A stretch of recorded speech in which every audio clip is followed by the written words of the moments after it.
वो समय पहले एक प्राचीन शहर था जिसे लोग भूल भुलैया नगर के नाम से जानते थे। ये शहर अपनी भव्य हवेलियों, पत्थरों से बनी रास्ते और पुराने मंदिर के लिए प्रसिद्ध था, लेकिन इसके साथ ही ये जगह अपने डरावने किस्सों के लिए भी प्रसिद्ध है। शहर का एक हिस्सा जिसे काला मोहल्ला कहा जाता था, वीरान और सुनसान पड़ा रहता था। कहते थे कि वहाँ कोई जाता तो कभी वापस नहीं लौटता। कई साल पहले काला मोहल्ला शहर का एक सुंदर हिस्सा था। वहाँ रईसों की हवेलियाँ थी और हर जगह रौनक रहती थी। लेकिन एक रात वहाँ की सबसे बड़ी हवेली में एक भयानक घटना घटी। हवेली की मालकिन रानी साहिबा, जो बहुत क्रूर और लालची थी, ने अपने नौकरानी को चोरी के शक में पीट कर मार डाला। नौकरानी की मौत के बाद से ही उस हवेली में अजब घटनाएं होने लगी। लोगों का कहना था कि रात को हवेली से किसी औरत की चीखें और रोने की आवाज आती थी। कभी कभी खिड़कियों पर सफेद साड़ी में एक औरत की परछाई दिखाई देती थी। धीरे धीरे लोग मोहल्ले के छोड़कर जाने लगे। पूरे काला मोहल्ला पर जैसे किसी सांप का साया मंडराने लगा। एक अजनबी का आगमन। कई सालों बाद एक दिन एक युवक, इसका नाम आदित्य था, उस पुराने शहर में आया। आदित्य एक पत्रकार था और उसे रहस्यमय जगह की कहानियां लिखने की शौक था। जब उसने काला मोहल्ला के बारे में सुना तो वो इस रहस्य को खुलासा करने के बारे में सोचता है। शहर के लोग आदित्य को काला मोहल्ला न जाने की सलाह देते हैं।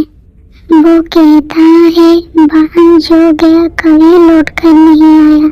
लेकिन ये सब सुनने के बाद मुझे उत्साहित होता है।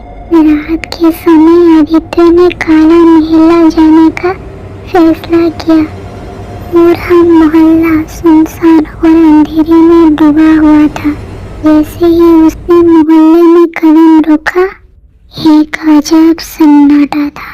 हवा में एक अजब सी ठंडक थी और हर जगह धूल और गंदगी होती। आदित्य ने धीरे धीरे उस हवेली की ओर कदम बढ़ाए, जिसे भूतिया हवेली कहा जाता था। जैसे ही वो अंदर गया, ऐसा लगा जैसे कोई उसे देख रहा है। हवेली के दरवाजे अपने आप बंद हो गए। अंदर की दीवारों पर खून के धब्बे और पुराने चित्र लटके हुए थे। जैसे ही आदित्य ने एक पुराने कमरे का दरवाजा खोला, उसे अचानक किसी की रोने की आवाज सुनाई दी। कमरे के कोने में सफेद साड़ी पहने एक औरत बैठी थी। उसकी पीठ आदित्य की ओर थी। आदित्य ने हिम्मत जुटाकर पूछा, आप कौन हैं? और औरत ने धीरे धीरे अपनी गर्दन घुमाई। उसकी आंखें लाल और चेहरा डरा था। वो चिल्लाई, तुम यहाँ क्यों आए हो?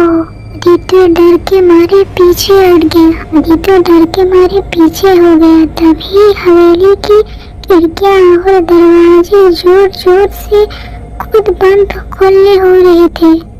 अचानक औरत हवा में गायब हो गई और चारों तरफ से आदित्य को आवाज आने लगी, तुमने मुझे क्यों मारा? मेरा बदला अभी बाकी है। आदित्य को समझ आ गया कि ये रानी साहिबा की मारी हुई नौकरानी की आत्मा है। आदित्य ने वहां से तुरंत भागने की कोशिश की, लेकिन जैसे ही वो दरवाजे की ओर बढ़ा, दरवाजा बंद हो गया और तभी उसे एक पुरानी किताब दिखाई दी जिसमें हवेली के श्राप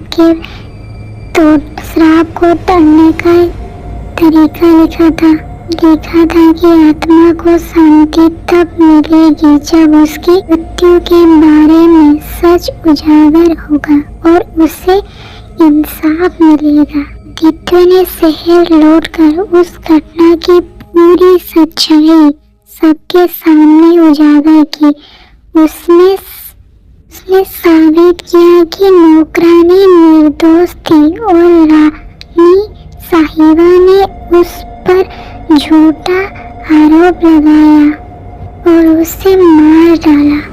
शहर के लोगों ने काला मोहल्ला में पूजा और हवन का इंतजाम किया। जैसे ही पूजा संपन्न हुई, हवेली के अंदर से एक तेज हवा निकली और नौकरानी की आत्मा ने सबको अंतिम विदाई दिया और धन्यवाद कहा।